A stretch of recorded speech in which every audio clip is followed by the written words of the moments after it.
You keep telling yourself, I'm just lazy. I need more discipline. But what if that's not true? What if the real reason you procrastinate is because deep down, something in you is terrified, not of the task, but of what it brings up in you? Maybe you're not avoiding work, you're avoiding yourself. You look productive, you're busy, kind of, scrolling, cleaning, planning, snacking, and then hating yourself afterward. But beneath it all is a quiet truth you haven't said out loud. You're not avoiding the task, you're avoiding the feelings attached to the task. The pressure, the fear, the shame, the tiny voice that whispers, "What if I'm not good enough?" That voice is why you delay, not because you're lazy, but because you're protecting yourself from a deeper wound.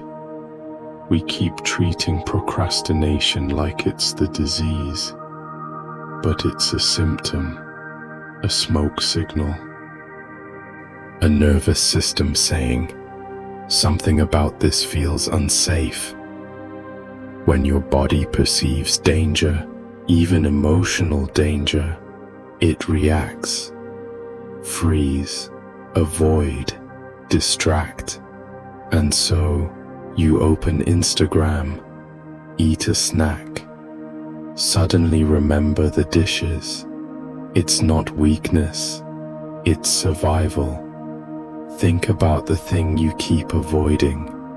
Maybe it's writing that email, applying for that job, starting your art, launching your project. The task itself is simple, but what it represents, terrifying. It means you'll be seen. You might fail, you might succeed, and that's scary too. You'll no longer have the excuse of one day.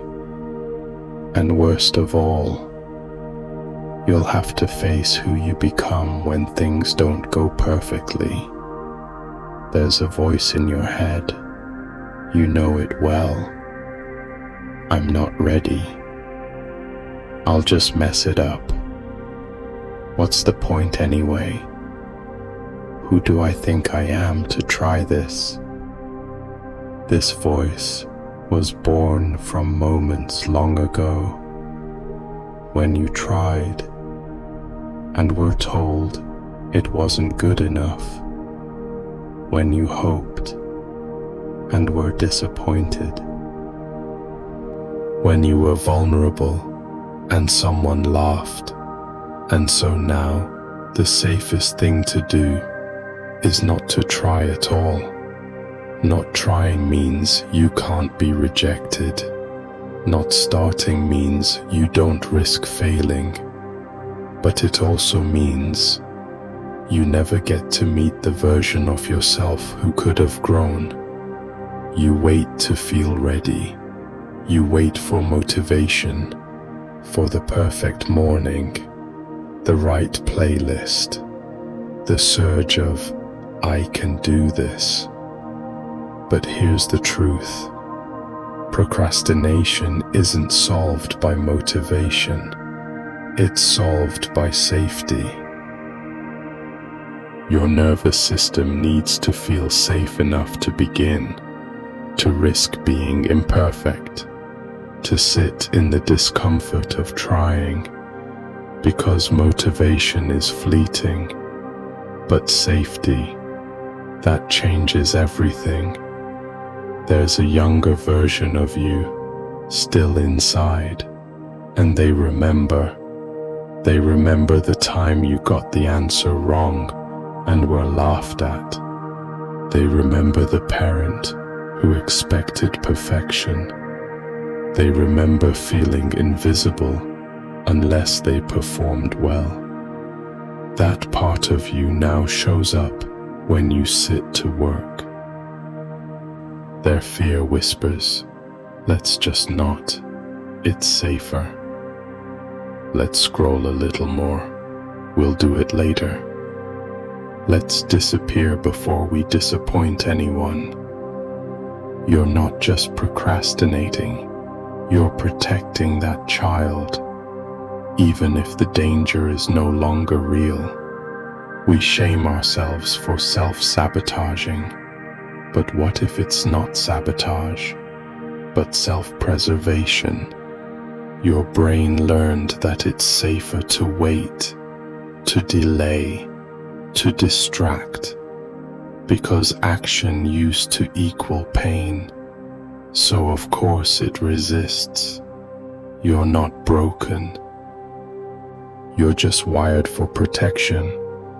But now, you're old enough to choose differently, not by force, but with compassion.